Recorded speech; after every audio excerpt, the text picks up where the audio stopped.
Okay, so today we are preparing for Sukkot. We're going to read from Emor, verse 271, from Re'aya Mehimna, which is Moses, just to connect with the power of Moses and the protection of the Sukkah and the consciousness of the Sukkah. בסוכות ישבו 7 ימים וגומר, פיקודה דל להישב בסוכה, והאו כמנה בגין להתחזד ישראל יתווי ברזה דממונותה, בלה דחילו כלל, דהה מקטרגה יתפרש מניו, כל מאן דיהו ברזה דממונותה יטיף בסוכה, כמה דו כמנה דכתיב, כל האזרח בישראל ישבו בסוכות. מאן דיהו ברזה דממונותה, ומזרעה ושורשה דישראל ישבו בסוכות. ורזה דה איתמר, בחמה דוכתי. End of verse. I am Amian now, the faithful shepherd. You shall dwell in booths, Hebrew Sukkot, 7 days. It is a commandment to dwell in a sukkah. We explained that its purpose is to show that Israel dwell in the secret of faith, the secret of the shadow of the sukkah, entirely without fear of denouncing, since the prosecutor has already separated from them on Yom Kippur through the goat given to A. Whoever is in the secret of faith dwells in a sukkah. As we explained from the words, all that are home-born in Israel shall dwell in booths. That is, whoever is in the secret of faith, of the seed and root of Israel shall dwell in Sukkot. This mystery was brought in several places. 272 Aramaic. 272. Okay. פיקודה בתר דה לקרבה קורבנה בכל יומה, וקורבנה דה למהווה חולקה בחולה. בחדוותה דבנוי בגין דחולהו אחידן באילנה. אנפין דליטתה דלגבי שורשה דאילנה, קולה התברכן בגין אילנה, אף על גב דלית בהו תועלתה, קולה התברכן, וחדוותה דישראל בעבוהן, יהווה חולקה דברכן, לכל אינון שאר אמין, דאית לון אחידו, והתאחדו בהו בישראל. End of verse 272. 272. The following commandment is to offer a daily sacrifice on the 7 days of Sukkot. Everyone should have a part in that sacrifice, in his children's joy, since the 70 bullocks correspond to the 70 ministers of the nations. They are all attached to the tree, seraphim, since the branches below that come from the root of the tree are all blessed because of the tree. Even though they are useless, they are also blessed. Israel rejoices in their Father in heaven, namely in the root of the tree, and they give a portion of the blessings to the rest of the nations, who can hold and do hold to Israel. Next to 73 Aramaic. 273. David. Aquí mejor. Okay. You go, Joseph. Yes, okay. It's this one, right? Right, yeah. 273. One solo graph from Karen. בכל לין קרבנין למיחב מזונה לינון. ממנן דשאר עמים. דחה מגו רחימו דקה רחים ק"ח לבנוי באי דחולה יחום. רחימים דלחום ברזה דה ברזה דה. ברזות אדוני דרכי איש גם אויביו ישלים היות אבילו כל אינון מקדרגי אילאי כולכו אחדרן רחימים אחדרן רחימים לישראל בחד חיילים דלילה אדרו רחימים לישראל, כל אינון דילתתה על אחת כמה בכמה. 273, one soul, and all the blessings with the Rav Berg, one soul. All those offerings, the 70 bullocks, were made to give nourishment to all the ministers appointed over the other nations. Thanks for the love to the Holy One. Blessed be He, has for His children. He wanted all the ministers to be their friends. This is the meaning behind. When a man's ways please Hashem, he makes even his enemies to be at peace with him. That is, even the highest prosecutors become again friendly with Israel. When the celestial forces again become friends to Israel, those below do so even more. Verse 274 Aramaic. That is a verse Okay. for our time. Yeah, this is so important. That's why I chose this one. So Go- important. Go for it, Joseph. We don't. You want me to Yeah, start? I just wanna say a few words about those verses because they're so powerful. It starts with 271 when Rav Ashlag explains that the whole secret of the Sukkah is the secret of faith. We know Rav Berg teaching about faith. What is true faith? Is to have the certainty that we are with the light. That's the whole consciousness of Rav Berg. We are with the light and the light is with us. We need to have this idea, this consciousness with us throughout all days of Sukkot.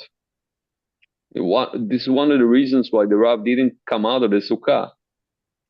It's because it says that the Sukkah is the shade of faith, which is we really can connect with endless power of certainty. Okay, so certainty, just a few words of what Rav is teaching about certainty, especially in this day, that is the Rav elevation. We have the power of the Rav really infused through all of us. All of us can connect with that. So the whole idea of certainty is to know that everything that exists is light. Everything. And the times that we need most certainty is when it's really difficult. Every one of us have difficulties in few areas that we're familiar with, and we're going to have challenges and difficulties on the coming year for sure. For sure. We don't want to hide from that. This is not why we're hiding in the Sukkah. We are hiding in the Sukkah in the shade of certainty because we want to infuse certainty in all the places we're going to need certainty in the next year. In all the challenges, in all the happy times and the down times, we want to infuse the most certainty that we can grab. And this is one of the secrets of the Sukkah, because it says,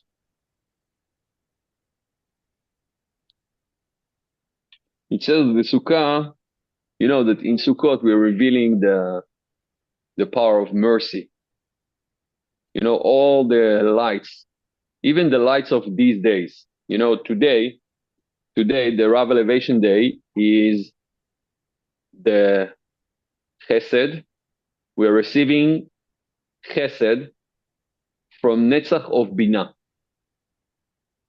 All the times after Yom Kippur, the 11th, 12th, 13th, and 14th day are huge lights that being revealed. So the first 11th day is Hod of the Chasadim of Bina. And second day, which is today, is Netzach of the Chasadim of Bina. And tomorrow is Tiferet of the Chasadim of Bina. And the 14th day, okay, is Gvura of the Chasadim of Bina. And then the 15th day, which is the holy day, is the Chesed of the Chesed of Bina.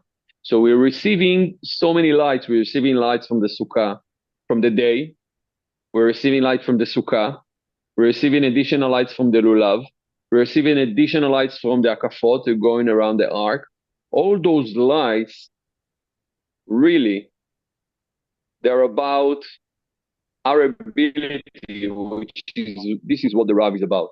I believe Ora knew the Rav, Joseph Krantz knew the Rav, people that knew the Rav in Keren, and really what you feel in the center, you feel love. You feel unconditional love from the teachers, from the friends, from the students, from all around. You come in, you get a hug from someone, they smile to you, they share love with you, they support you. So what you feel when you come to the center is love. And really this love, this unity and love, this is what the Rav brought to the world. That was it. Huge power of love. Unconditional love. The Rav used to respect anyone who came to the room. And if you got a compliment from the Rav, you felt like you won the lottery. It was like, I heard a story from Yitzhak Sinwani today, whoever got connected with the Zoom from the Rav's cave with Yitzhak and Eliyahu. So the Rav was complimenting, Yitzhak was a young chevre, he was a young chevre. Back in 95, 96, he was in New York, and the Rav gave him a compliment about the water temperature of the mikveh that Yitzhak was preparing for the Rav. And he felt like he won the lottery. Whenever you got anything from the Rav, I prayed with the Rav. We used to have shifts of praying with the Rav after the Rav's stroke on 2006. I was a young chevre, and I prayed with the Rav, and my consciousness wasn't there. It wasn't there.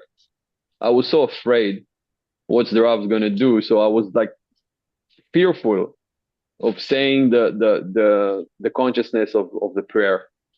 And the Rav stopped me on Poteach et Yadecha.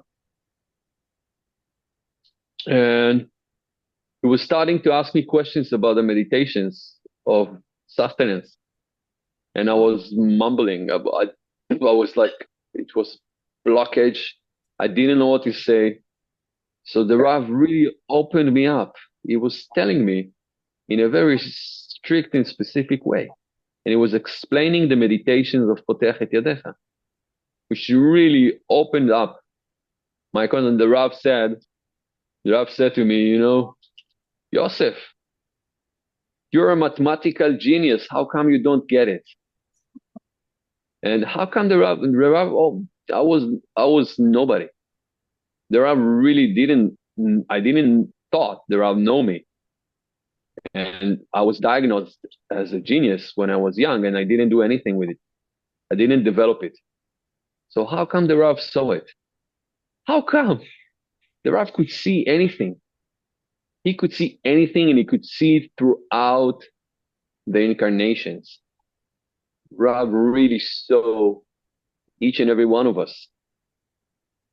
So let's continue on the next verse, which really, it speaks about in verse 272. It speaks about the bulls that we sacrifice to the nations. And Moses is revealing the secrets. It says Moses is explaining few deep consciousness about who we are as humanity.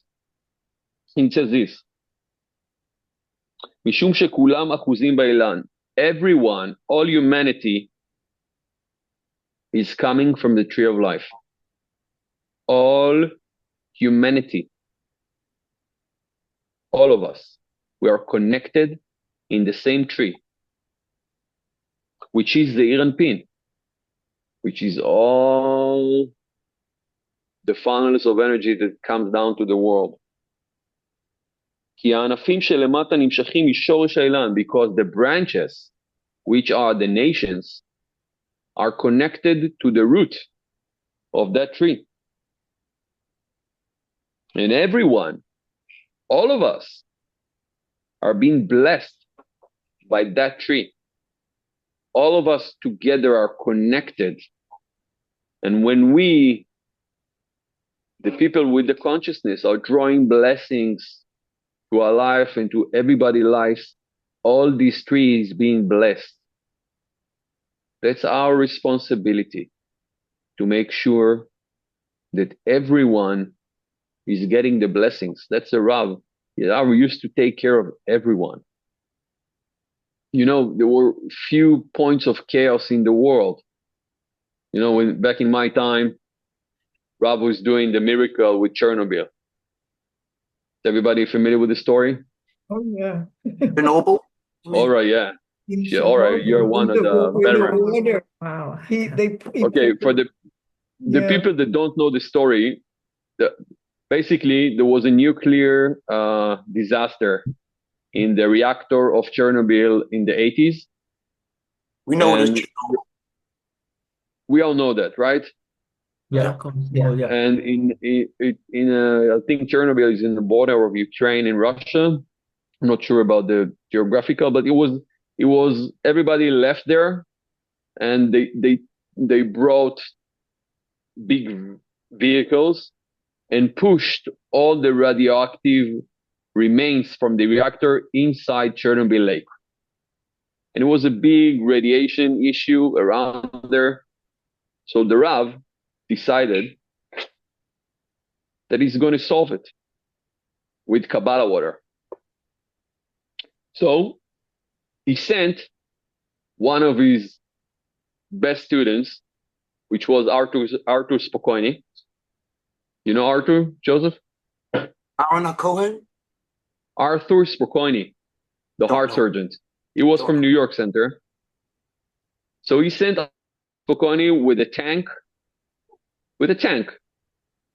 of Kabbalah water, a truck filled with Kabbalah water, and a cell phone. And he told him, when you reach the lake, you call me, and then we're going to do Zohar reading and meditation, and we're going to pour the Kabbalah water in the lake, and then we're going to read Zohar and meditations, and you're going to bring a Geiger, you put in the water that we see that the Kabbalah water is diminishing the radioactive of the lake. That was the instructions. Never heard this So story. Arthur Spokojny, with Mesirut Nefesh, like he whenever Rav sent Arthur somewhere, he was doing it without even thinking. He was one of the most famous heart surgeons in I don't remember the hospital in New York. Very famous one. I think Melissa still comes to the New York Center. Melissa Spokojny. So he went there with a truck, with a cell phone of the late 90s. It was like, and there was no reception. Like there were no towers there. Nothing is there. And he comes to the lake. He looks at the phone. There's reception. He calls the Rav. Rav, I'm here. So they pour the water. Rav is doing the meditation and scanning and Zohar and reading.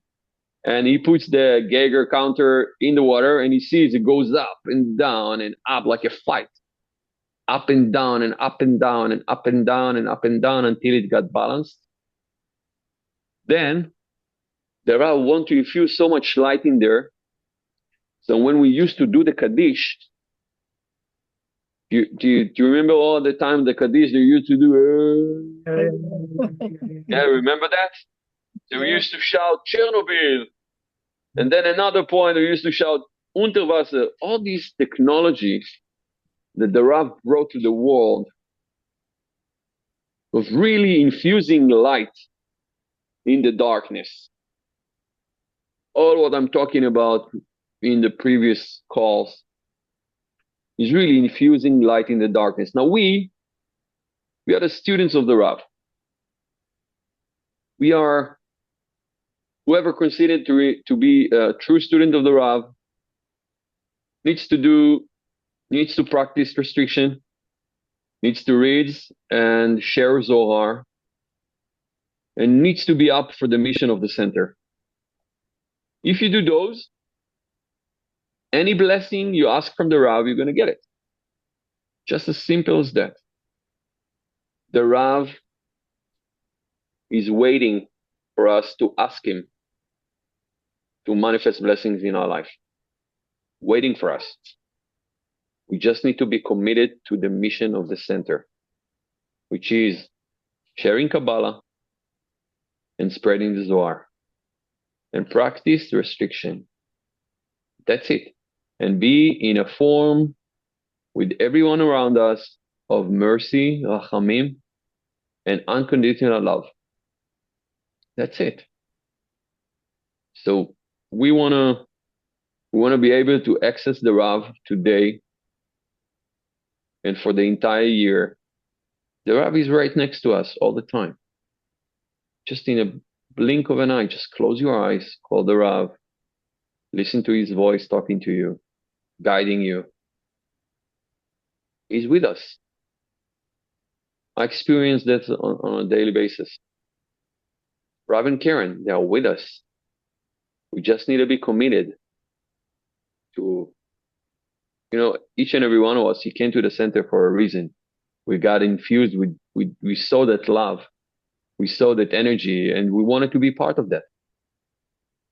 Right, Ora? Yes, absolutely. Today's the birthday of my twins, my Yosef and Rachel Leainara.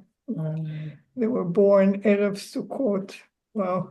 I didn't even have an idea that what day it was when on the Jewish calendar. Who looks in a Jewish calendar? You live in the United States, and you discover so many things. Amazing. So yeah, it's like, so I wanted to share some personal miracle story that I had with the Rav. So after I finished my Chevre session, it was 3 years, and I decided that I don't want to continue with that. I was helping with the large productions that you used to do in the Hidra Rabbah. We used to invite around 1,000 people to come on Lag BaOmer for a special event. Then we build a huge tent on the Hidra Rabbah. I don't know if any of you were coming there in one of the times. And it used to be a big production. It's like a few months ahead, and it was 500,000 shekel to produce. It's like big production. And I was taking care of part of this production.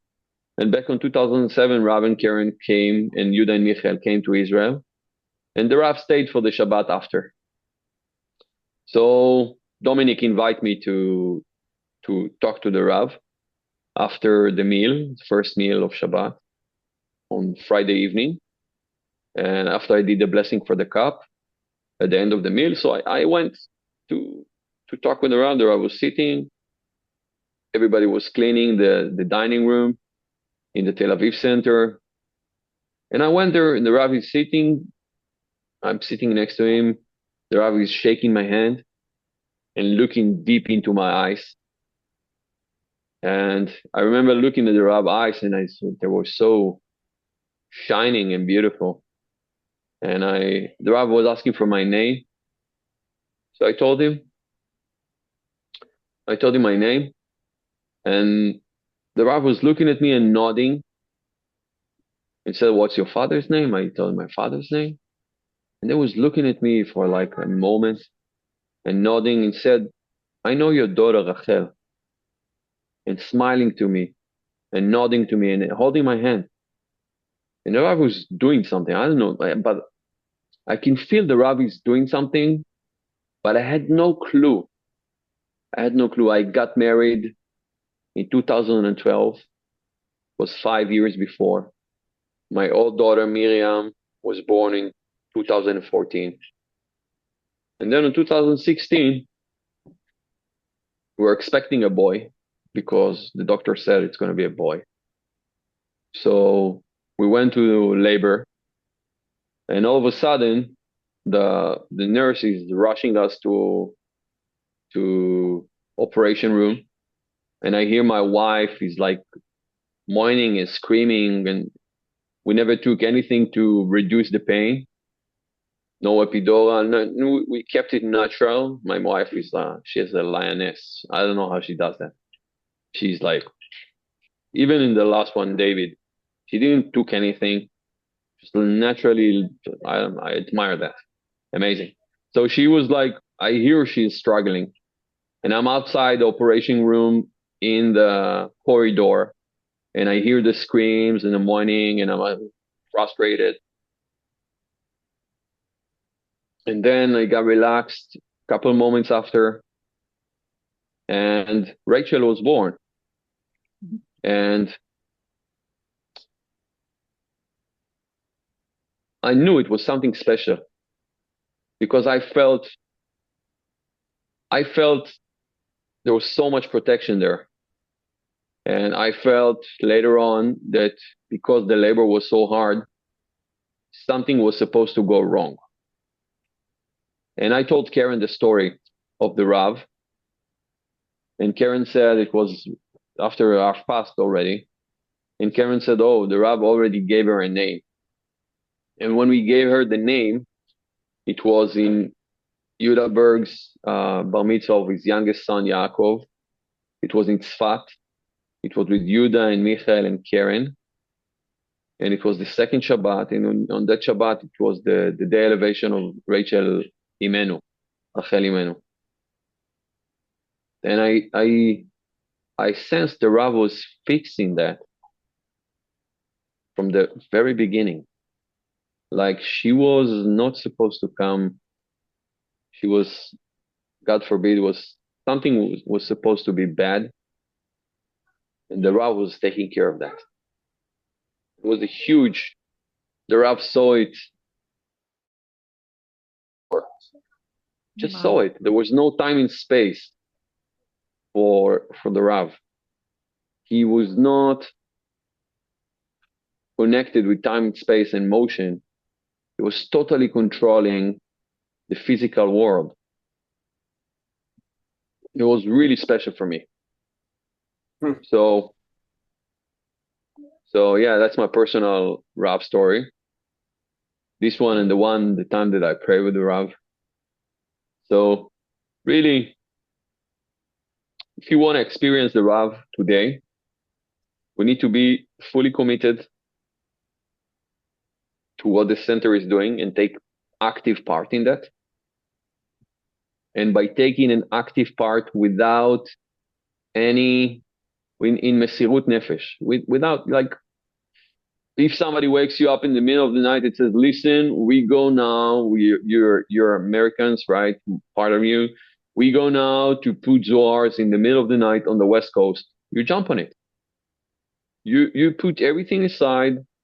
You call your boss. You say, I'm not coming tomorrow.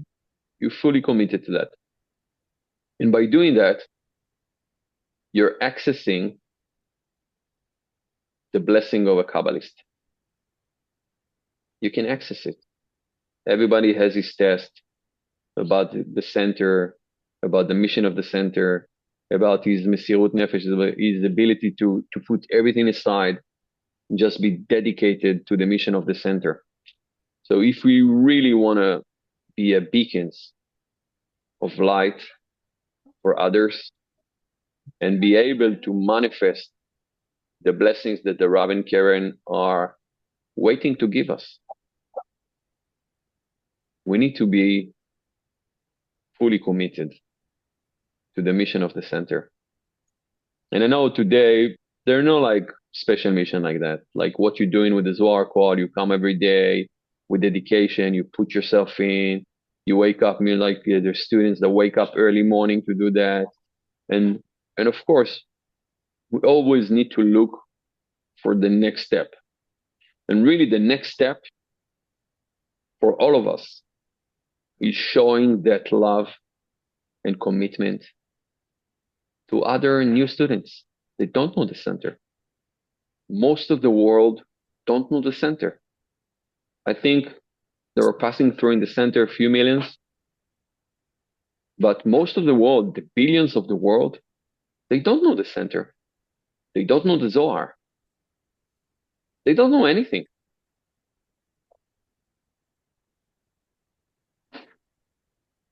So in these days of the center, nobody is asking you to go beyond your nature and share Kabbalah. It needs to come from within. It really needs to come from within. And I see Michelle closing her eyes and asking for guidance. It really needs to come from within. Nobody's going to send you for the mission. You need to find it and go for it. And for the ministers, the reason why we send energy for the ministers is because the entire world is connected. And when the ministers are happy and the nations are happy, the Israelites can stay connected with the Creator. An Israelite is whoever is practicing restriction.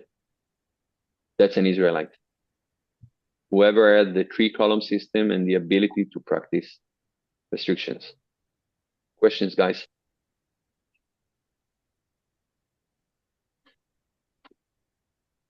Questions? I have a question. Is it possible? Go ahead, Simcha. Is it possible that the Rav was our modern Moses reincarnated? We know that I heard one of the teachers saying the Rav was a reincarnation of the Rabbad, and the second Rabbad. And of course, we know that whoever is the main distributor of Kabbalah in the world is directly connected with Moses. So we know that in the center. So if you want to channel Moses energy, you need to share Kabbalah. So that's you know, we look at our teachers and we just get an example, an infusion of enthusiasm for our spiritual work. So everybody, each and every one of us, we have our day jobs. We do many things, and we volunteer in the center. I'm volunteering as well. I have my business, and I have my family, and I do my teachings as well. So you just need to find a way to share Kabbalah with others. Anyway, when you do it consistent, you're connecting with the Rav, you're connecting with all the lineage of the Kabbalists, and you can manifest any blessing that you want. Yosef, can you give some perspective to the stroke? And you were around when it happened. I was not. I was very young teacher then, very young. It was just few months before I started. And really the Rav was challenging immortality. The Rav gave a lecture on the Ari Hilula just a month before the stroke. I think a few weeks before the stroke. And the Rav was talking only about immortality. The Rav wanted to manifest immortality. So the Rav got a challenge of immortality. And that's what the Rav did, personally. You know, when you saw, you were around when the stroke happened? You were a student? No. So the Karen and Michael and Yuda was sharing in one session the brain CT of the Rav. There was no brain. There was no brain left. You heard it, right? Yeah. And the Rav was back speaking. The Rav was back walking, functioning for many years later. The Rav passed on 2013, and the stroke was 2004. We got 9 years with the Rav, additional 9 years with the Rav, performing a miracle of immortality. Just an example for us that it can be done. Okay, I have a question. Go ahead. Okay, how can, for example, I would like to share Kabbalah in other way that I'm doing now. So I have like every week I'm doing the scanning SOAR with friends and with the community. But I think that maybe I can do more. But I don't know exactly which is the best way. So How many years you're studying? 10 years. You're good with restriction? Yeah, for sure. Yeah. You do it good? Yeah. Okay. I'm doing restriction. Who's your teacher? Michael Hadif. Awesome. So you have mentors on Kabbalah One? Well, he told me I have to ask better, but he told me you can do something in Spanish here in the Kabbalah Center in North Miami Beach. I was asking to the manager there, and she told me that I can do phone calls to the new students that are thinking to come to the Kabbalah Center. Yeah, to bring more students to the Kabbalah Center. Okay. Yeah. I'll share something personal with you guys. The best way to develop yourself in spreading Kabbalah and your personal development is to mentor Kabbalah One. Oh, okay. Mentor Kabbalah One. Like be in the classes with the young students, help them with the homework of practicing Kabbalah, assist them to practice restriction, assist them to define, to see their opponent, assist them to use the tools that we study in Kabbalah One, like Ana Bekoach, 72 names. Just mentor them. Just take them through the path so they will have an easy way to come in. When we do that several times, our personal development is really big because we are experiencing Kabbalah One from a mentoring point of view. And really everybody that studying Kabbalah for 3-4 years, that's the best way to develop and to go beyond your nature. He's doing that. Okay, thank you. Thanks. Amazing. Welcome. I have to be doing that. For me, that's number one, to mentor Kabbalah One. That's what pushed me to become a teacher. Good advice. I was starting doing it in the Corona. And I was developing and realized like, wow, it's like I have so much to share. And I shared with you before, I didn't believe I can do it. Right. I didn't believe I can be a teacher. And all of a sudden it happened. So it's really, there are so many millions that are going to come to the center in the following years. And we need to have abilities to mentor them. All those millions that are coming. So all veteran students need to become mentors. That's all of you guys. Yes. Okay, guys. Good advice. Okay, So we're also all mentoring each other in this. Yeah. Yeah, that's the whole point of community. That's what's so special about the center. We're mentoring each other, helping each other to restrict more, to identify their opponent, to share more, to fine-tune our spiritual work. That's the whole idea. That's the whole idea of a community. And I see how you guys are growing and developing.